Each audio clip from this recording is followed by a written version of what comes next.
Hello guys, salut tout le monde, j'espère que vous allez bien.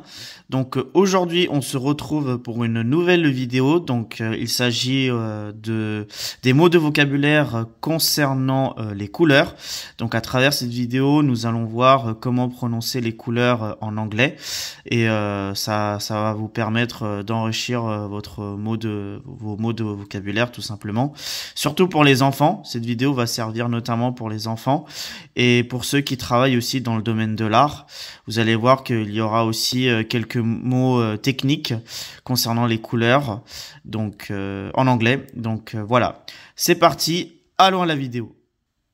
Alors, ce qu'il faut savoir, comme je l'ai écrit ici, comme je l'ai mentionné, donc le mot couleur en français, alors en anglais, on peut l'écrire de deux manières. Donc il y a le mot color et color, ça se prononce de la même façon, mais donc dans l'anglais américain, comme vous pouvez le voir ici, donc il n'y a pas le U, contrairement à l'anglais britannique. Donc voilà, c'est une petite notion qui est peut-être bien à savoir, notamment si vous écrivez pour un Américain ou pour un Anglais, un Britannique, pardon. Donc là, on va commencer par les couleurs principales. Alors, ici, donc vous avez quelques couleurs. Donc les plus connus, rouge, vert, bleu, blanc, noir. Donc en anglais, donc on dit red pour rouge, green pour vert, blue pour bleu, white pour blanc et black pour noir. Donc je répète, red pour rouge, green pour vert, blue pour bleu et white pour blanc et black pour noir. Donc voilà. Pour les adultes, je pense que vous le savez déjà, mais pour les enfants, pour les petits enfants notamment qui veulent apprendre, donc voilà. Si vous voulez savoir, c'est ces couleurs basiques. Donc là, on rentre un peu plus dans d'autres couleurs. Donc yellow, ça veut dire jaune. Donc pour dire jaune, on dit yellow. Orange, orange. Donc ça s'écrit de la même manière. C'est un mot transparent ici, mais ça se prononce différemment. Pour rose, couleur rose, on va dire pink. Pour magenta, couleur magenta, on dit magenta en anglais. Magenta, magenta. Pour mauve, couleur mauve, on va dire en anglais mauve. Ça se prononce de la même manière. Et pour violet, on va dire violet. On peut dire violet ou purple aussi. Donc voilà, vous avez deux manières de dire violet, violet ou purple. Donc voilà. Ah, excusez-moi aussi, ici en fait j'ai mis purple dans les mots en français. En fait ça vient ici, hein. Je me suis trompé sur mon PowerPoint. Alors en fait purple c'est en anglais ici. J'ai mis dans la colonne des français, mais c'est plus, ça se réfère plus à ici en anglais. Donc voilà. Alors voilà, on retrouve ici aussi. Donc on peut dire purple pour violet, pourpre. Grey ou grey, donc le premier c'est l'anglais américain et le deuxième c'est l'anglais britannique. Donc grey ça veut dire gris, brown ça veut dire marron. Donc brown ça veut dire marron et donc couleur cyan on va dire cyan. Cyan, donc cyan c'est couleur cyan et pour beige on va dire beige also. Also, ça veut dire aussi, pardon. Donc voilà, beige, c'est beige. Et cyan, on va prononcer cyan. Donc voilà, cyan color, ok. Donc voilà pour ces mots de vocabulaire concernant les couleurs basiques, les principales couleurs. Donc là, on va attaquer tout ce qui concerne les autres couleurs en anglais, quelques couleurs en plus. Ensuite, donc vous avez la couleur écarlate, donc en anglais on va dire scarlet. Ensuite burgundy, donc c'est la couleur bordeaux.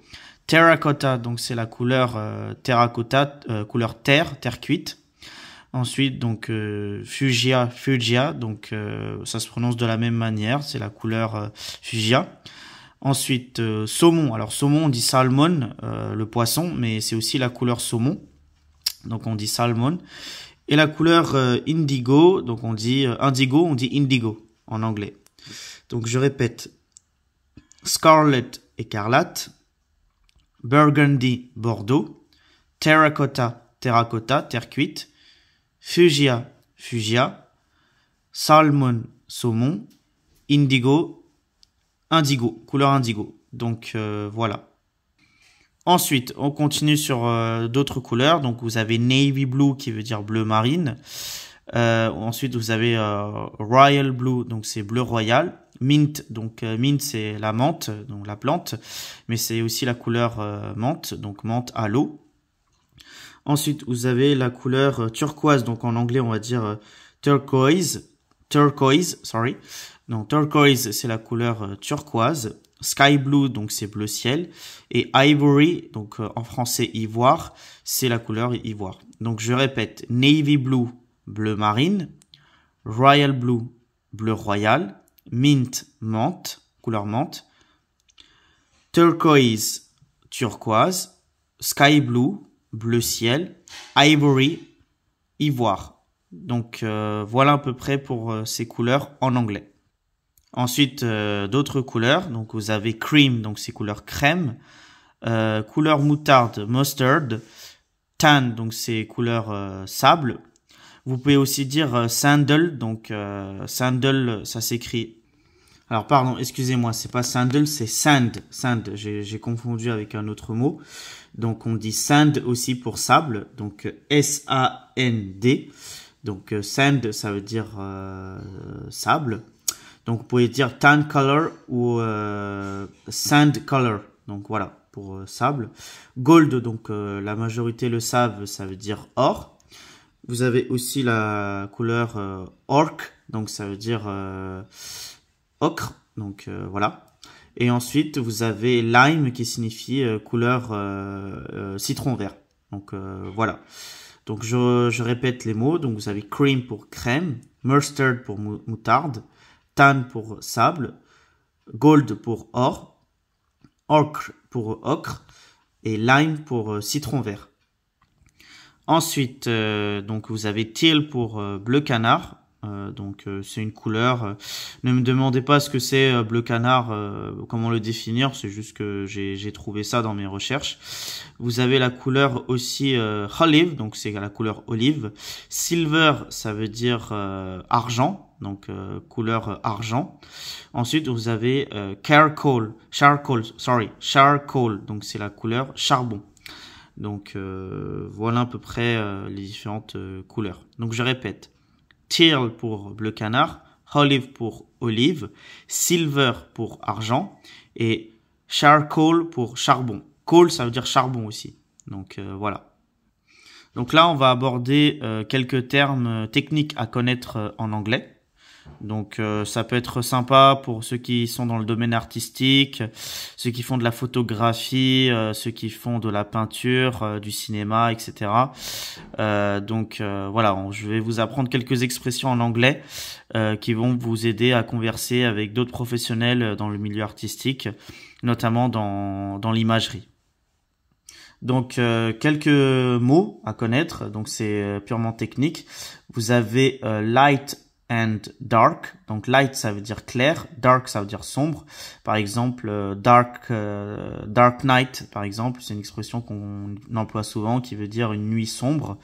Light blue donc bleu clair. Ensuite vous avez bright and pale. Donc bright c'est vif, une couleur vif, et pale c'est une couleur pâle. Ensuite vous avez color shade, donc shade ça veut dire nuance, donc nuance de couleur. Color palette, donc c'est une palette de couleurs.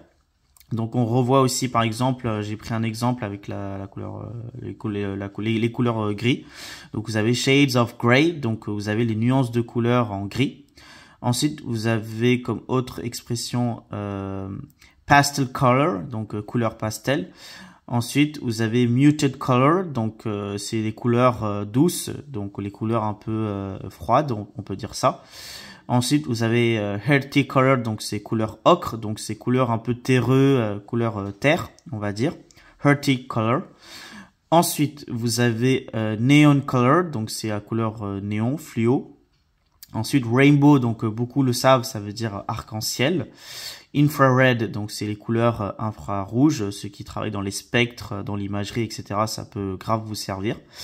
Ensuite, vous avez ultraviolet, donc ultraviolet, les couleurs ultraviolet, et multicolor, donc couleurs multicolores.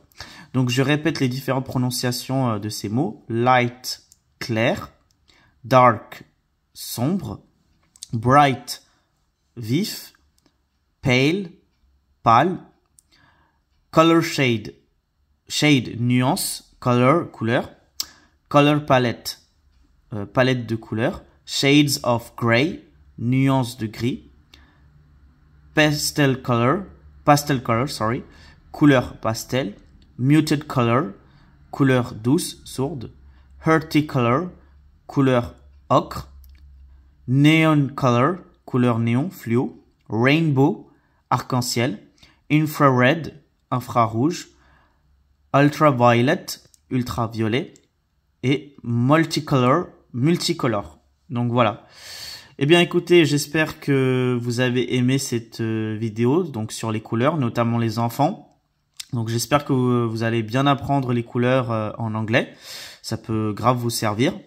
Donc n'hésitez pas à vous abonner à ma chaîne YouTube Master Madi et mettez-moi en commentaire si vous avez des expressions à vouloir connaître sur la couleur, sur d'autres mots techniques notamment. Avec plaisir, je vous traduirai. Donc n'hésitez pas à vous abonner à ma chaîne YouTube, à activer la cloche de notification. Et puis bah écoutez, on se retrouve pour une prochaine vidéo et j'espère vous avoir aidé. Allez, bonne journée à tous. Au revoir.